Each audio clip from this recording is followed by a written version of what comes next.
کہا میری بیوی بہت بد زبان ہے، میں کئی دفعہ طلاق دینے کی سوچ چکا ہوں، لیکن میرے 3 بچے ہو چکے ہیں، بچوں کو دیکھتا ہوں تو پھر میں اپنے صبر کا گھونٹ پی لیتا ہوں، ورنہ میرا جی چاہتا ہے اس کو ابھی طلاق دے کے گھر سے نکال دوں۔ دولت بھی موجود ہے، خوبصورتی بھی موجود ہے، شکل بھی موجود ہے، عزت بھی موجود ہے، سہولت بھی موجود ہے، کیا چیز موجود نہیں؟ ایک خاتون مجھے ملنے آئی، ملانے والے نے مجھ سے کہا کہ اس کا خاوند کھربوں پتی، ارب پتی نہیں، کھرب پتی آدمی ہے، کھرب پتی۔ کھرب پتی پاکستان میں 2 4 10 آدمی ہیں۔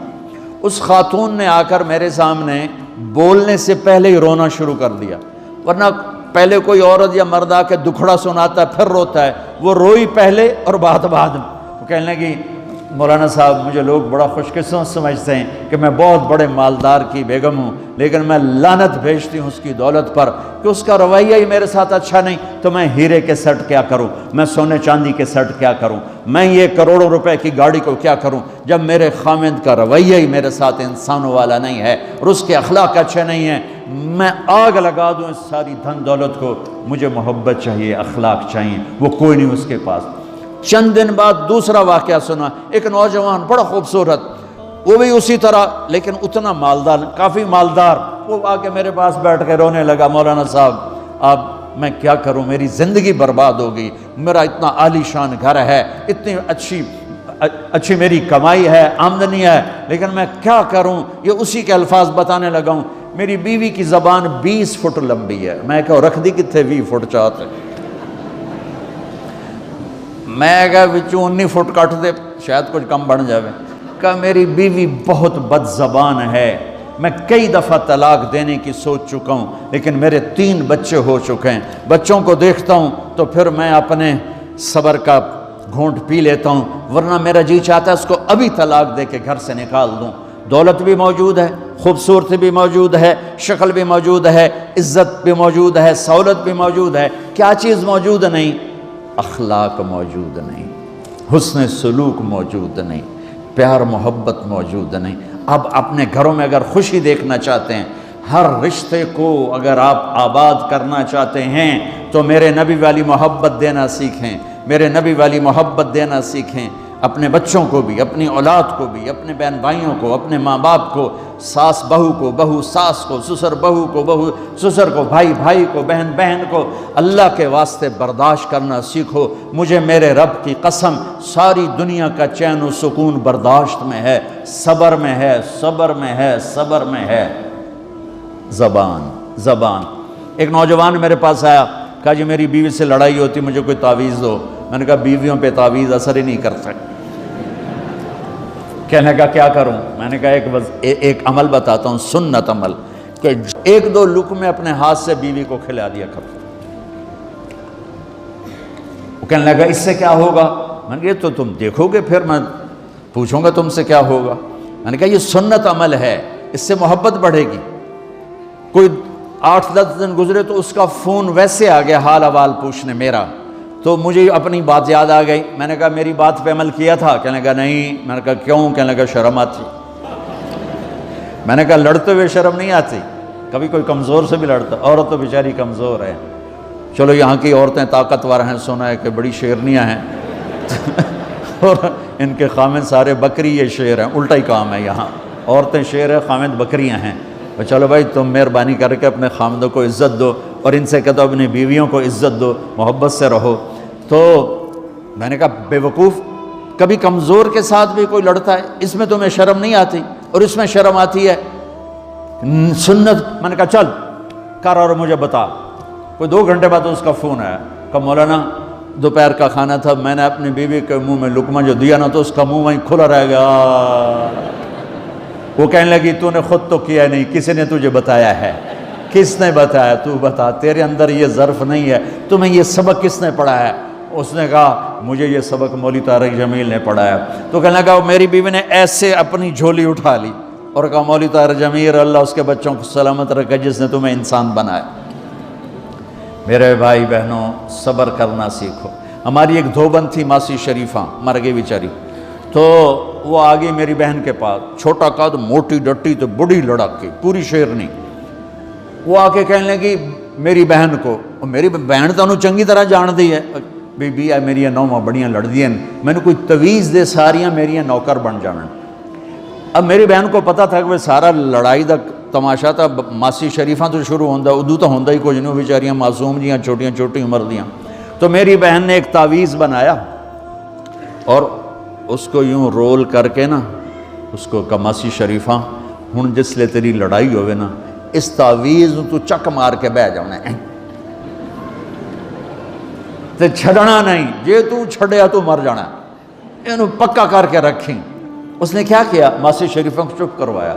اب ہمارا دیہاتی ماحول ہے، تعویذوں کی بڑا عقیدت ہے، صحیح تعویذ تو اثر کرتے ہیں لیکن اکثر تو ہیرا پھیری والے بیٹھے ہوئے سارے ہی، تو اللہ ماشاءاللہ۔ تو 8ویں دن وہ آ گئی، بی بی تو بڑا چنگا تعویذ دیتا، ساری لڑائی ختم ہو گئی۔ کیوں کہ ماسی شریفاں چپ ہو گئی۔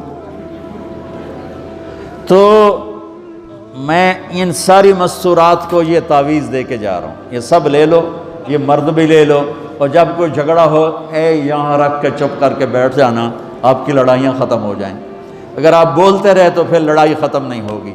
میرے نبی کی زندگی سیکھو، معاف کرنا سیکھو، محبت دینا سیکھو، ایسا نہ ہو کہ دو آپس میں بولتے نہ ہوں، ایسی بد اخلاقی سے بچو۔ اور آخری بات یہ ہے، آپ اس ملک میں رہتے ہیں، اب یہ آپ کا ملک ہے، اگر آپ کے پاسپورٹ ہیں تو یہ آپ کا ملک ہے، اس کو اس کے قانون کو عزت دو، اس کے قانون کو احترام دو۔ یہاں کی گورنمنٹ کے ساتھ مجھے پتہ چلا ہے کہ بہت سے لوگ ہیں فرضی بیمار بن کے وظیفے لے رہے ہیں، یہ حرام ہے، یہ دھوکہ ہے، یہ فراڈ ہے۔ جو حکومت آپ کی اتنی ہمدرد ہو کہ گھر بیٹھے آپ کو وظیفہ پہنچائے، آپ کے بچوں کے وظیفے لگائے، آپ کے وظیفے لگائے، انہی کے ساتھ دھوکہ کرنا ہے، انہی کے ساتھ فراڈ کرنا ہے۔ اللہ کی قسم یہ آپ اپنے ساتھ فراڈ کر رہے ہیں، یہ آپ اپنی ذات کو دھوکہ دے رہے ہیں، ان کو نہیں دھوکہ دے رہے، آپ اپنے آپ کو دھوکہ دے رہے ہیں۔ ایک سردار جی ریل میں چڑھا، ہنسی جائے، لوگوں نے پوچھا سردار جی بڑے ہنس رہے ہو؟ کہنے لگا ریلوے والوں کے ساتھ آج بڑا فراڈ کیا، چکر کا دے دیا، ریلوے کو چکر دے دیا ہے۔ کہ سردار جی کیا چکر دیا ہے؟ کہنے لگا واپسی کا ٹکٹ بھی لے لیا ہے اور واپس میں نے آنا کوئی نہیں ہے۔ میں کہ سردار جی اپنے آپ نے چکر دیتا ہے تسی تو جتنی 2 نمبری کرنے والے ہیں یہ اپنے آپ کو چکر دینے والے ہیں۔ اللہ کے واسطے اس حکومت کا نہ ٹیکس چراؤ، نہ ایسی 2 نمبری کرو، نہ یہاں کی بچیوں کو دھوکہ دے کر کاغذ بنانے کے لیے شادیاں کرو۔ جب انگریزوں کی حکومت تھی انڈیا پر تو دلی میں ایک وہ پک پاکٹ رہتا تھا جیب کترا، اس کا چیلا شام کو 2 روپے لے کر آیا تو اس نے اس کو تھپڑ مارا، سارے دن میں 2 روپے۔ تو کہنے لگا استاد آج بڑا مال مارا تھا، ایک گورے کی جیب کاٹی تھی، بہت پیسہ تھا۔ جب میں 4 قدم چلا، سننا ذرا اس زمانے کے چور کا ایمان سننا، کہنے لگا جب میں 4 قدم چلا تو مجھے خیال آیا اگر قیامت کے دن عیسیٰ علیہ السلام نے میرے نبی کو گلہ دے دیا کہ آپ کے امتی نے میرے امتی کی جیب کاٹی تھی تو میرے نبی کو شرمندہ ہونا پڑے گا۔ تو پھر میں نے کہا میری وجہ سے میرا نبی شرمندہ ہو، میں نے جا کر اس کو واپس کر دیا، اے 2 روپے اپنے دے کپ کے لے آندے۔ تو اس نے اس کو 10 روپے انعام دیا کہ یہ 10 روپے تیرا انعام ہے۔ اب آپ اس ملک کے اگر ہیں، آپ کے پاسپورٹ ہیں تو آپ یہاں کے ہیں، آپ اپنے پیچھے اپنے رشتہ داروں کی مدد کریں، جو مرضی کریں، لیکن میرے بھائی بہنوں اسے اپنا ملک بنا کے چلو، یہاں غریبوں پہ خرچ کرو۔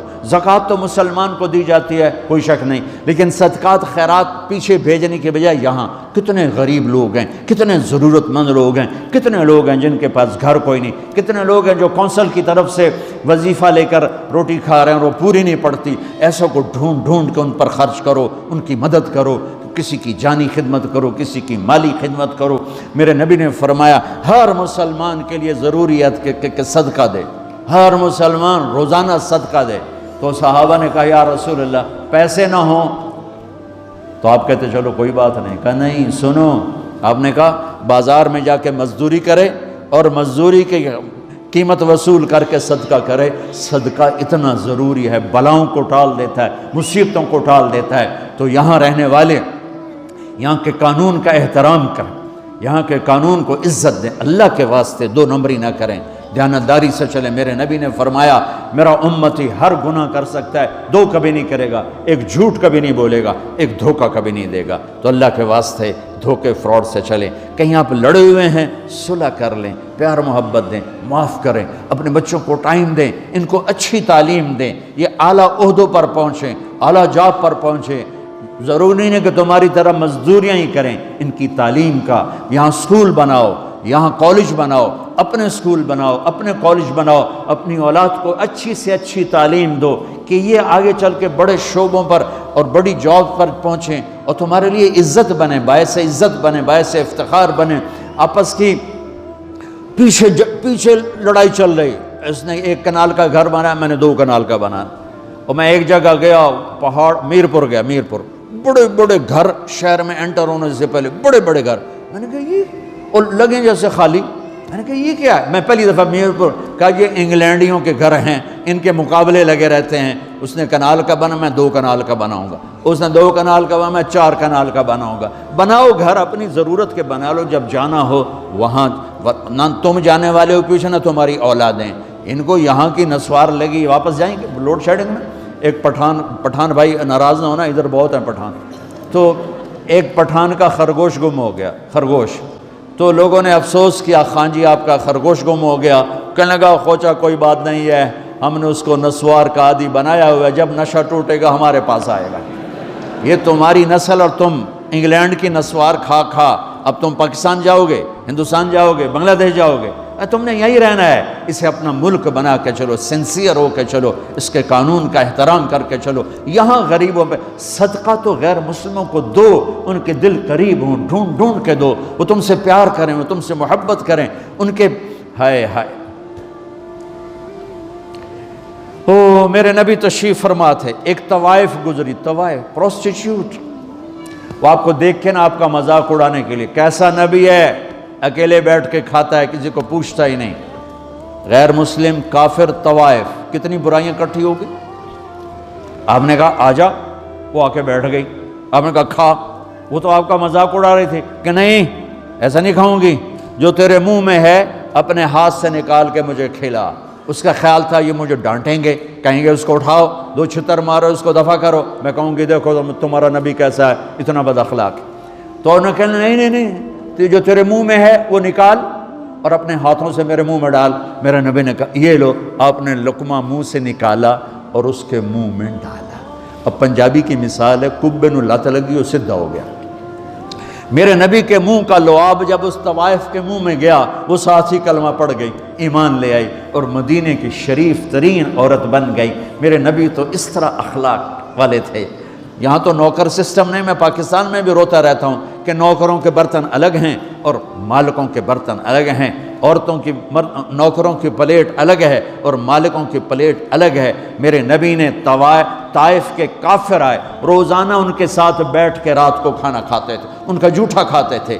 یہ اخلاق تھے جس نے انہیں کلمے میں داخل کر دیا. نجران کے جوڑ نظر آئے گا. اور میرے رب کی سنو، ان استقالنی اقلت لا، تو توبہ توڑ کے لے آئے 1 دفعہ یا 1000 دفعہ، ایسا جوڑوں گا کہ جوڑ نظر ہی نہیں آئے گا، بے جوڑ کر دوں. اور یہ تیرے کرامن کاتبین کو بھی نہیں پتہ چلے گا کہ یہ توبہ ٹوٹی ہوئی ہے اور ٹوٹ کے جڑی ہے یا ٹوٹی نہیں. اللہ ایسی توبہ ہماری قبول کرے گا. جب ہو توبہ کرو، جب ہو توبہ کرو. تو نیت کرتے ہو توبہ کی؟ اگر ہم نے سچے دل سے کر لی تو اللہ کی قسم یہیں بیٹھے بیٹھے ہم سب ایسے ہو جائیں گے جیسے ماں کے پیٹ سے نکلے ہوں. اور پھر اگر ٹوٹ جاتی ہے، وہاں جا کے ٹوٹ جاتی، پھر کہنا یا اللہ میری توبہ. ماں تنگ آ کے شاید بچے کو مارنے لگ جائے، لیکن میرا رب کبھی تنگ نہیں پڑتا. جب بھی جھکو گے معاف کرے گا، جب بھی جھکو گے معاف کرے گا. اللہ تعالی ہمیں توفیق دے. تو میرے ساتھ کہو یا اللہ میری توبہ، پھر کہو یا اللہ میری توبہ، پھر کہو یا اللہ میری توبہ. اب اگر دل سے ہے تو سب معاف ہو گیا. آپ سب کو مبارک ہو.